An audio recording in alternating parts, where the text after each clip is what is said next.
예레미야 46장 25절에서 47장 8절 말씀 가지고 오늘 함께 은혜를 나누겠습니다.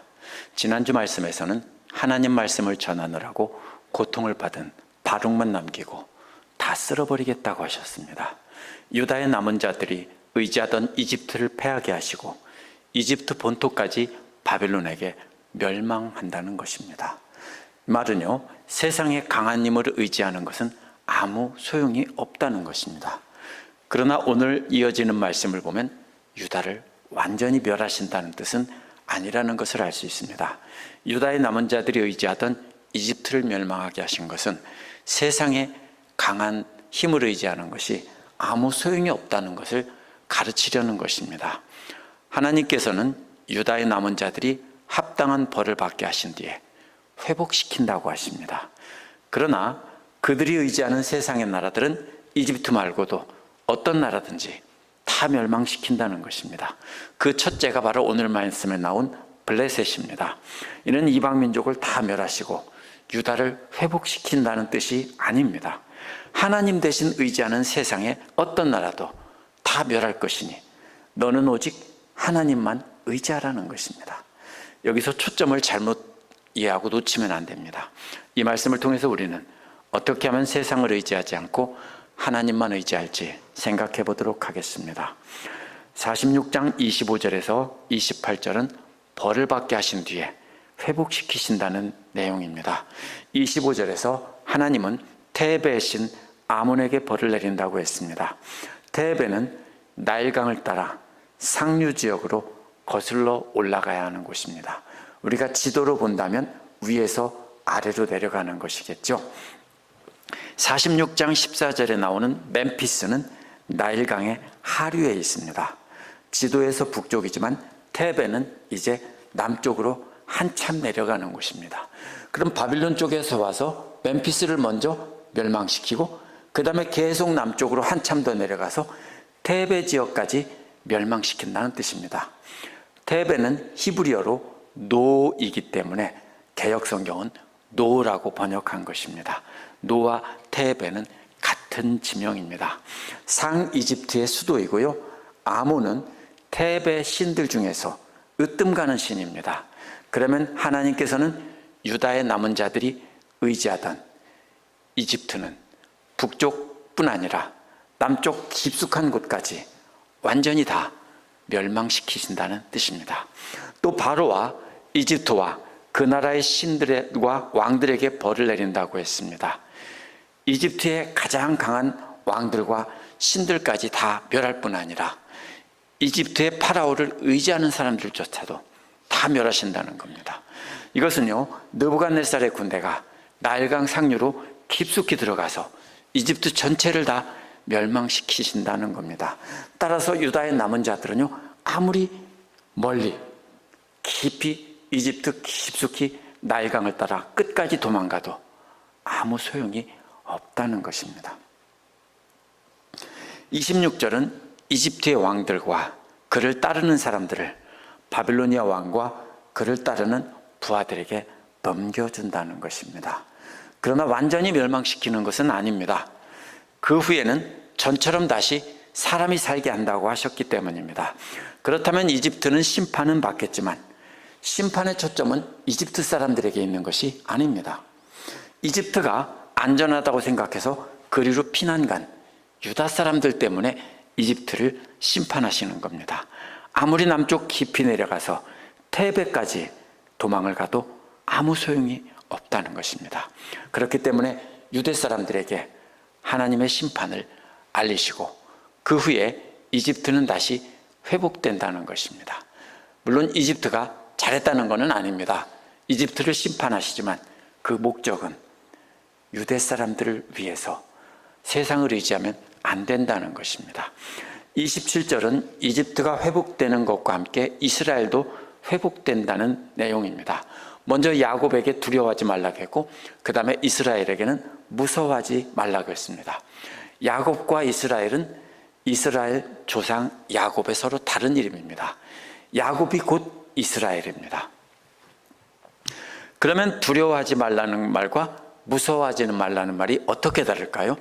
두려워하지 말라는 말은 질그릇을 망치로 깨려고 망치를 높이 들었는데 내리치려는 순간인데 아직 내리치지는 않은 것입니다. 얼마나 무섭겠는지 생각해 보세요. 우리가 질그릇이라고 하면 망치가 내려오고 있어요.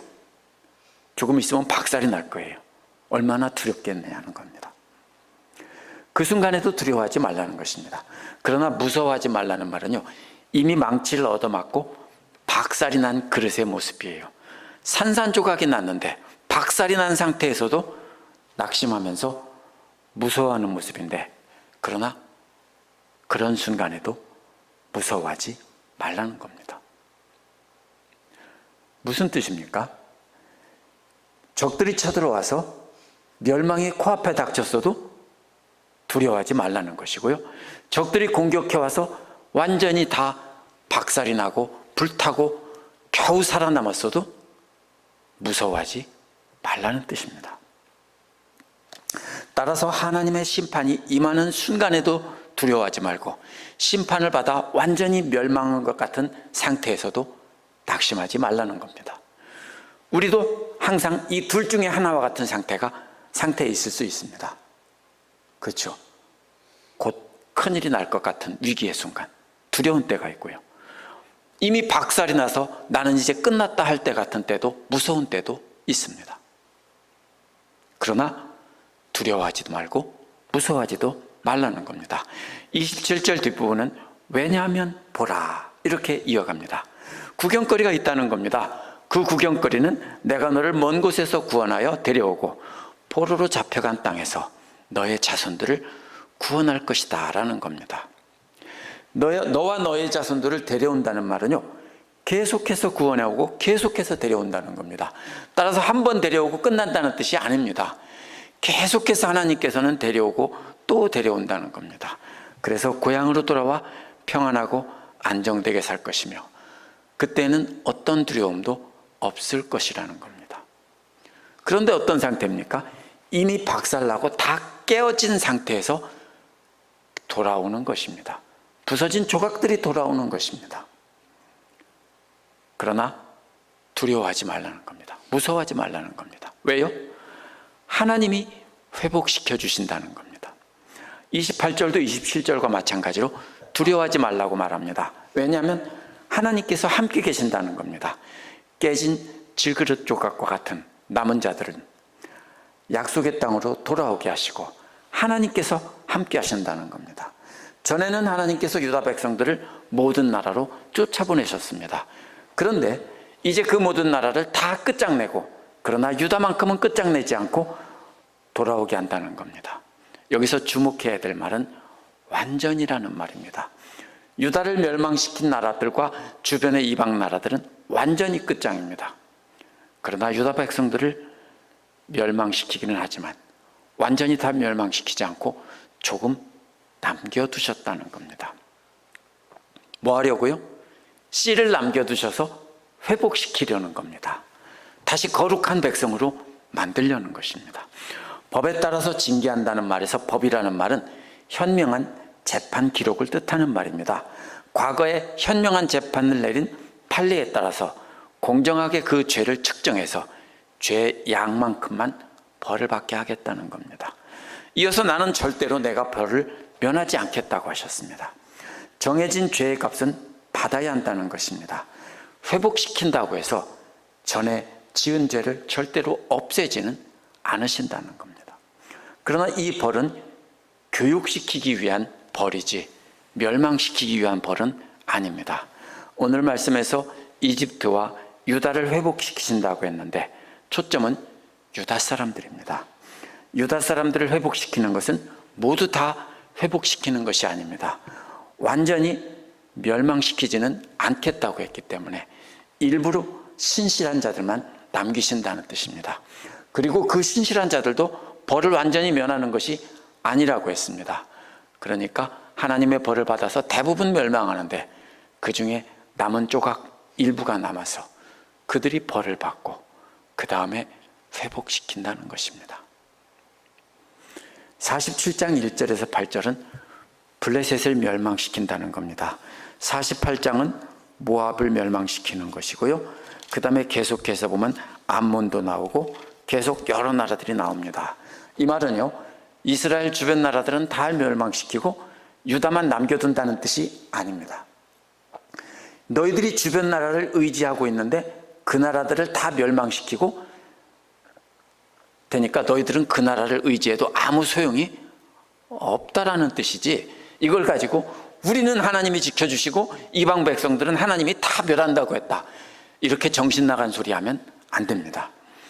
1절은 바로가 가사를 치기 전에 주님께서 블레셋 사람을 두고 예언자 예레미야에게 하신 말씀이라고 했습니다. 이는 바로가 블레셋 사람들을 멸망시켰다고 보기는 어렵습니다. 왜냐하면 2절에 보면 바벨론이 나오기 때문입니다. 바로가 가사를 치기 전이라는 말은요, 바로가 그렇게 멸망시켰다는 것이라기보다는 이 예언을 받아서 전한 때를 말하는 것입니다. 그 때가 언제인지는 알 수 없습니다. 왜냐하면 바로는 왕의 이름이 아니라 이집트의 왕을 파라오라고 부르는 것입니다. 그래서 왕의 이름이 없기 때문에 때를 알 수는 없습니다. 2절에서 북녘에서 물이 올라와서 범람하는 강물이 되었다고 했습니다. 평소에는 물이 흐르지 않는 골짜기였는데 갑자기 급류가 흘러서 골짜기를 가득 메우고 흘러넘치는 그림입니다. 앞에서 이집트가 나왔으니까 나일강이 범람하는 그림으로 생각할 수 있는데요, 나일강은 평평한 곳에서 천천히 흐르는 큰 강물입니다. 범람하기는 하지만 해마다 넘치기는 하지만 상류에서 많은 거름흙을 흘러 날라다가 하루에다 쌓아놓기 때문에 그 범람으로 인해서 농사가 아주 잘 되었습니다. 그래서 나일강 하구 삼각주 지역에서는 농작물이 아주 잘 돼서 그래서 이집트가 번영하고 잘 사는 나라가 된 것입니다. 그렇기 때문에 나일강의 범람은 부정적인 비유로 사용될 수 없습니다. 더구나 나일강은 남쪽이지 북쪽이 아닙니다. 게다가 나일강 강물은 천천히 흐르고 흘러넘치는 물이지 메마른 골짜기에 갑자기 닥치는 급류가 아닙니다. 근데 여기서 말하는 급류는요, 물은요, 급류라는 뜻인데요, 메마른 골짜기인 와디에 홍수의 급류가 갑자기 닥치는 큰 돌까지도 막 굴러내려가면서 우당탕 둥탕 요란한 소리를 내며 흘러갑니다. 물소리도 엄청난데 바위들, 돌들 이런 것들이 굴러가고 나무, 통나무들이 떠내려가는 소리들이 엄청나게 요란합니다. 이것이 무엇을 뜻하냐면요, 바벨론 군대가 쳐들어오는 것을 이렇게 와디의 물에 갑자기 홍수 나서 넘쳐 흐르는 걸로 비유한 것입니다. 근데 얼마나 빠릅니까? 물 정말로 빠릅니다. 그렇죠? 물이 뚝이 터졌다 하면은 우리가 잠깐 사이에 피할 새도 없이 물이 덮쳐버립니다. 바로 그것처럼 바벨론 군대들이 신속하게 와서 모두 다 쓸어버리고 갔기 때문에 그 땅 주민들이 통곡한다는 비유입니다. 이렇게 특별히 구약 성경에서 비유를 말할 때는 그 비유가 어떤 그림이고 무엇을 뜻하는지를 알아야 됩니다. 2절에서 와디에 갑자기 흐르는 급류의 요란한 소리를 비유한 것이라면 이제 3절에서는 그 바벨론 군대를 사실적으로 묘사합니다. 바벨론 군대가 침공할 때 요란한 소리를 녹음해 놓은 것 같은 묘사입니다. 군마들의 요란한 말발굽 소리, 군마들 발에다 뭘 답니까? 새로 말 발굽을 달죠. 그러면 그 소리가 요란하겠죠. 한 대만 달려도 요란한데 수백 마리가 달린다고 상상을 해보십시오. 수천 마리가 달린다고 상상을 해보십시오. 또 덜컹거리는 달려오는 병거의 요란한 바퀴 소리. 오늘날 바퀴라면 고무에다가 바람을 넣겠지만 옛날 타이어들은 나무 바퀴에다가 쇠를 달았습니다. 그렇기 때문에 굉장히 요란한 소리가 납니다. 그렇기 때문에 말발굽 소리와 병거들의 그 바퀴 돌아가는 소리가 포장돼도 안 된 그 돌과 자갈이 많은 길에서 달리면서 얼마나 소란한 소리를 냈을까. 그것이 바로 와디에 물 흐르는 소리고요, 이제 그것이 말발굽 소리와 그 병거들의 소리입니다. 그 소리가 실제로 들으면 어떻겠습니까? 공포에 휩싸입니다. 그래서 아버지는 뒤에 있는 자식들을 돌아볼 겨를도 없다는 것입니다. 사람이 극단적인 공포에 쌓이면 어떻게 됩니까? 정신을 잃고 내 자식이 뒤에서 울고 있어도 들리지 않고 넋을 잃고 달려갈 수가 있습니다. 바로 그런 상황을 묘사하고 있습니다. 두려움에 사로잡혀서 맥이 풀리고 온몸에 힘이 빠져 아무것도 못하는 상태가 된 것입니다. 4절에서는 블레셋 사람들의 동맹군으로 페니케아 군대가 등장합니다. 먼저 모든 블레셋 사람들이 멸망의 날이 온다는 것입니다. 그 다음에는 두로와 시돈에서 올 수 있는 모든 남은 군대들도 다 잘려 나간다고 했습니다. 이것은 어떻게 이해해야 되냐면요, 블레셋은 두로와 시돈보다 이스라엘 그 서쪽 해안에 살던 사람들입니다. 원래 지중해 섬에 살던 섬 사람들인데요, 배를 타고 와서 해변에 살던 사람들입니다. 해양 민족입니다. 그래서 이 사람들이 바로 어디로 동맹을 청합니까? 북쪽으로 쭉 올라가서 이스라엘 북쪽에 있는 사르밧 과부 이야기 나오는 그 두로와 시돈, 그쪽 사람들에게 동맹을 맺고 그쪽 사람들이 내려와서 도와준다고 기대를 했습니다. 그런데 그 두로와 시돈에서 올 수 있는 군대들이 전부 다 잘려나간다는 것입니다. 두로와 시돈은 페니키아의 중심 도시고요, 아주 번성한 도시입니다. 블레셋의 동맹군들입니다. 멸망한 블레셋 사람들 중에서 남은 자들은 그래도 우리가 죽지 않을 것은 우리 동맹군인 두로와 시돈에서 많은 군대들이 우리를 구하러 올 것이다 라고 기대한다는 겁니다. 그러나 그 동맹군조차도 다 멸망하게 된다는 겁니다. 그래서 블레셋에 살아남은 자들은 어떻게 합니까? 더 이상 도움이 없으니까 크레타 섬으로 도망을 갑니다. 거기서 배를 타고 조금 가면 지중해에 크레타 섬이라는 섬이 있습니다. 그래서 그러나 주께서 크레타 섬으로 도망가서 살아남은 블레셋 사람들까지 다 멸망시킨다는 겁니다. 무슨 뜻입니까? 하나님의 심판은 아무도 피할 수 없다는 것입니다. 5절은 가사와 아스글론에 마지막까지 남아있던, 가사와 아스글론이 나오는데 이는 마지막까지 남아있던 블레셋의 도시들이었습니다. 머리털을 미는 것은요, 극단적인 슬픔을 나타냅니다. 가사는 그 머리털을 밀었다는 겁니다. 블레셋이 완전히 망하고 일부는 배를 타고 도망가서 크레타로 가니까 남아있는 자들이 가사에 모여서 삭발하는 장면을 가사가 머리털을 밀었다, 이렇게 도시가 머리털을 비른 것처럼 비유한 것입니다. 아스글론은 말문이 막힌다는 말은 잘려나간다는 뜻입니다. 그래서 완전히 망했다는 뜻입니다. 그런데도 살아남은 자들은 몸에 상처를 내며 통곡한다는 겁니다. 무슨 뜻입니까? 엘리야와 그 우상을 섬기던 바알 선지자들도 몸에 상처를 내며 기도했다고 했죠. 바로 그런 것입니다. 자기들의 신들께, 우상들께 자기들을 살려달라고 몸에 상처를 내며 간구를 하지만 아무 소용이 없다는 겁니다. 쓸데없는 짓이니까 그만두라는 겁니다. 완전히 망했다는 겁니다. 6절은 바벨로니아 군대의 칼을 여호와의 칼이라고 합니다. 여호와께서 바벨론 군대를 시켜서 블레셋을 치고 계시기 때문입니다.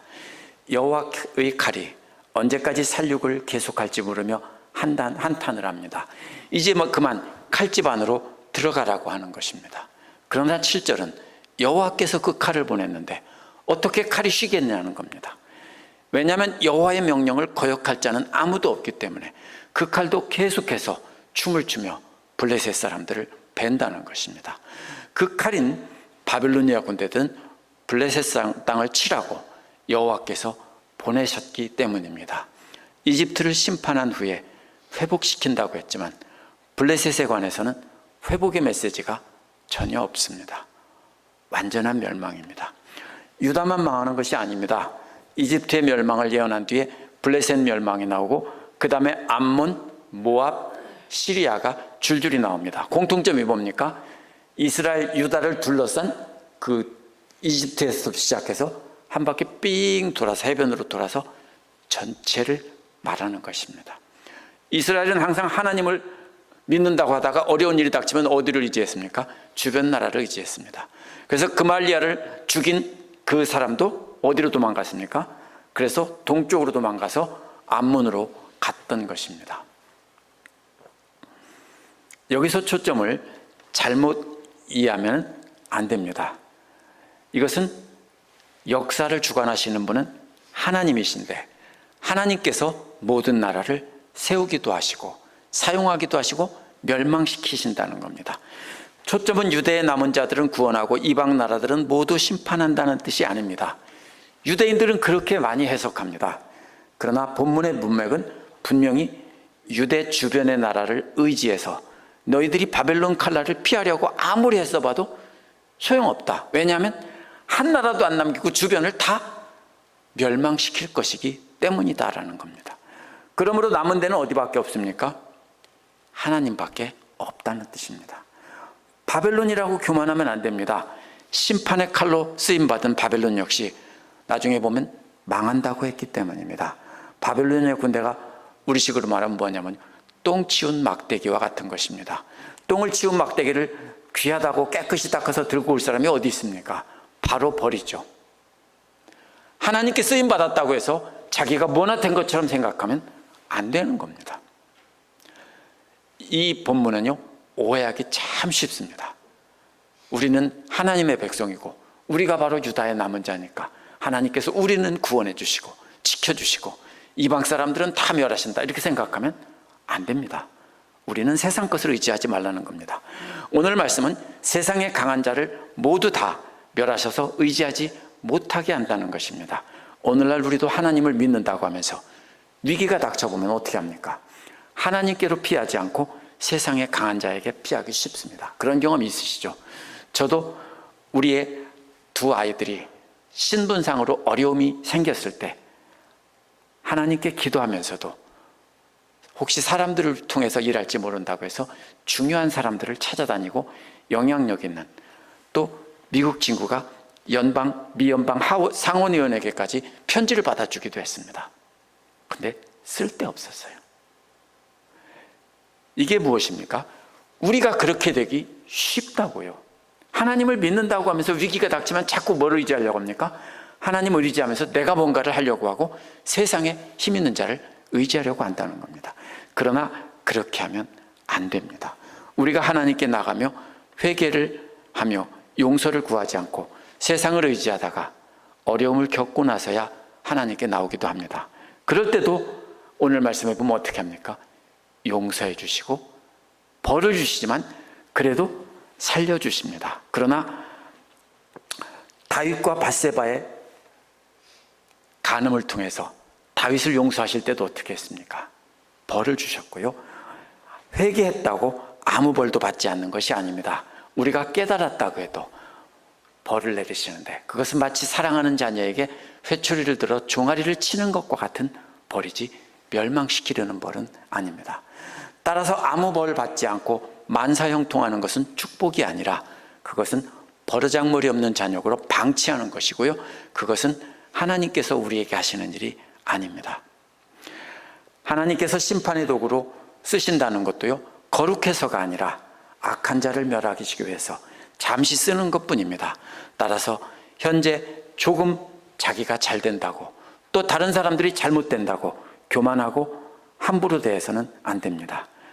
우리는 하나님께서 때로는 악한 자들을 심판의 도구로 사용하신다는 것을 알고 우리가 잘 됐다고 해서 하나님께 연단받는 사람들을 함부로 하면 안 되는 것입니다.